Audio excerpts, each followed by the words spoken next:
All right, let's dive right into this explainer. Today we're looking at one of the most astonishing logistical feats in modern history, something that actually sets the stage for this deeply fascinating story of cultural survival, adaptation, and hardcore activism. We're going to explore the journey of the Beta Israel community, the Ethiopian Jews, from a highly covert rescue mission all the way to their profound impact on the cultural fabric of a modern nation. 14,325. I want you to just think about that number for a second. In exactly 36 hours, stretching from May 24th to May 25th in 1991, that incredible number of Ethiopian Jews were covertly airlifted to Israel. And, if you've ever moved to a new city or just felt the ground shift under your feet, imagine doing it literally overnight while fleeing a collapsing government. Because the backdrop here is absolutely crucial. The Ethiopian government of Mengistu Haile Mariam was falling, threatened by rebel forces, creating this incredibly dangerous political destabilization. The Beta Israel community, who had lived in the Gondar region for centuries as farmers and artisans, were in extreme peril. The sheer unprecedented scale of this rescue is just staggering. I mean, to maximize the number of people escaping this collapsing regime, the Israeli airplanes literally had their seats stripped completely out. The refugees boarded with little more than the clothes on their backs. And the result? A Guinness World Record. An El Al Boeing 747 carried well over 1,000 passengers on a single flight. Now, reports vary slightly between 1,078 and 1,122, but what is completely undisputed and kind of amazing is that 2 babies were actually born mid-flight. It was quite literally a mass exodus suspended in the sky. Part 1, Operation Solomon's Historic Airlift. So, this high-octane operation wasn't just a physical move across geographic borders, it was a profound leap across time and culture for the Beta Israel community. And the logistics of Operation Solomon required massive international coordination. American diplomats helped negotiate with the acting Ethiopian government to even authorize the mass departure. The global Jewish community quickly raised $35 million to secure their safe passage. 35 Israeli aircraft, including C-130s and Boeing 747s, ran continuous, non-stop flights. And here's a deeply symbolic detail. The operation occurred over a Friday and Saturday. Typically, Jewish religious law strictly prohibits this kind of activity on the Sabbath. However, the rabbinic principle of pikuach nefesh, which means saving a life, took ultimate precedence. They overrode the strict Sabbath rules to ensure the survival of the community. Part 2. The struggle for integration. The arrival in Israel was marked by this intense euphoria and cheering on the tarmac. But as the adrenaline of the dramatic rescue faded, the sober reality of what happened after they landed really began to set in. Welcome to the struggle for integration.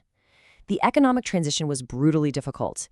In 2006, keep in mind that's 15 years after the airlift, an estimated 80% of adult immigrants from Ethiopia were unemployed, relying heavily on national welfare.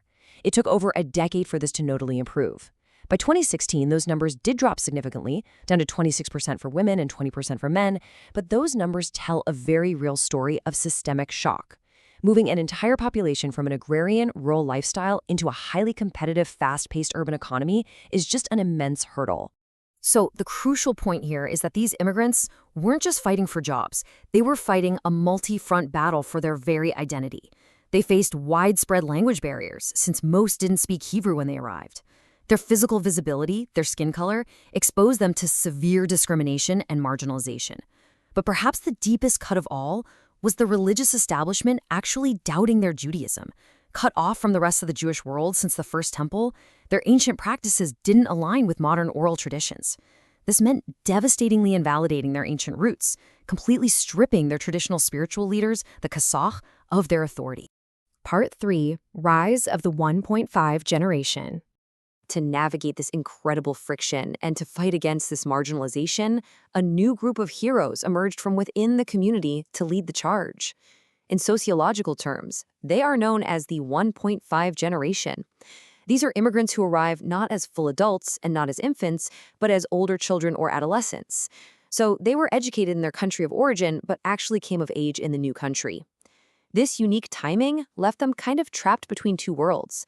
They experienced a dual alienation, alienated from their parents' strict traditional hierarchy on one side and alienated from their peers in the absorbing society on the other. Yet this exact in-between status is what perfectly positioned them to become powerful, bilingual, bicultural, social political leaders.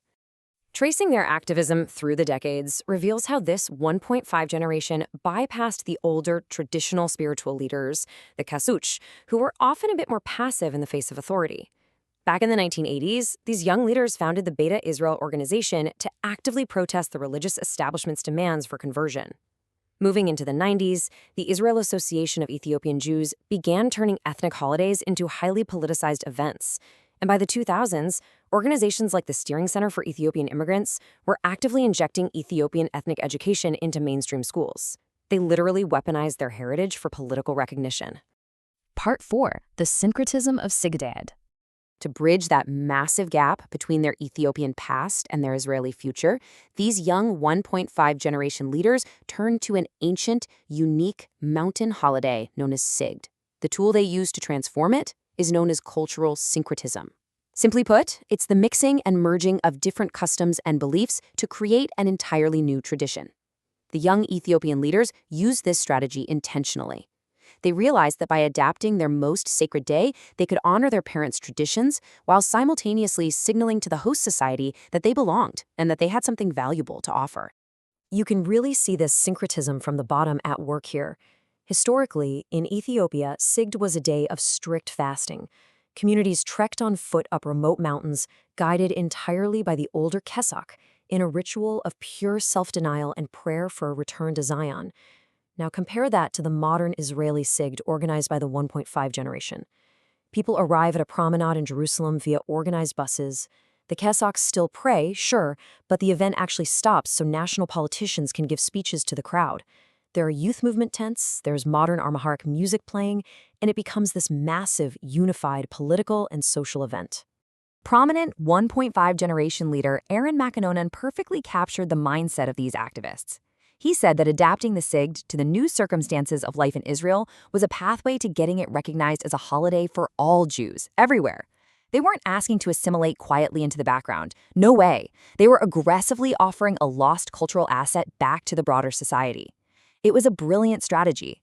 Present the Beta Israel not as outsiders needing charity, but as the preservers of an ancient tradition that the rest of the world had forgotten. They positioned themselves in a place of genuine cultural power. Part 5. Recognition and ongoing challenges.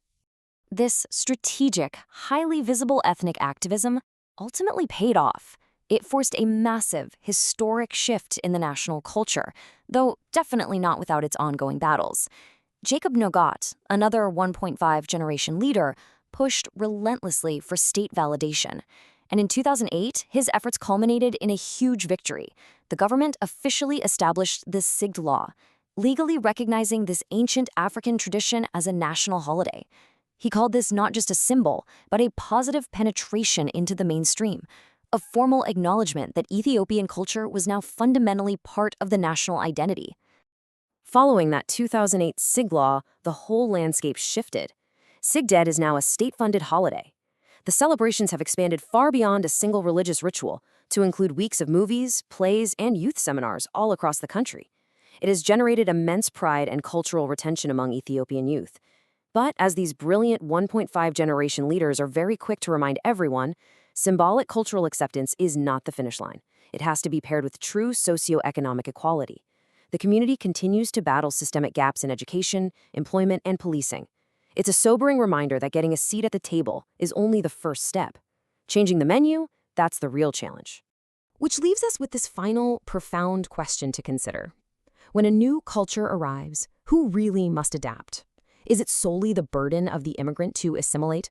Or must the host society expand its identity? Or, is it an inevitable syncretic collision of both? As we look at the incredible journey of the Beta Israel community, from the dramatic, high-flying escape of Operation Solomon to the brilliant, tactical transformation of the Sigd holiday by the 1.5 generation, it becomes pretty clear that true integration forever changes the very fabric of a nation. Thanks for joining me on this explainer, and I hope this leaves you wanting to explore even more about how cultures collide and grow.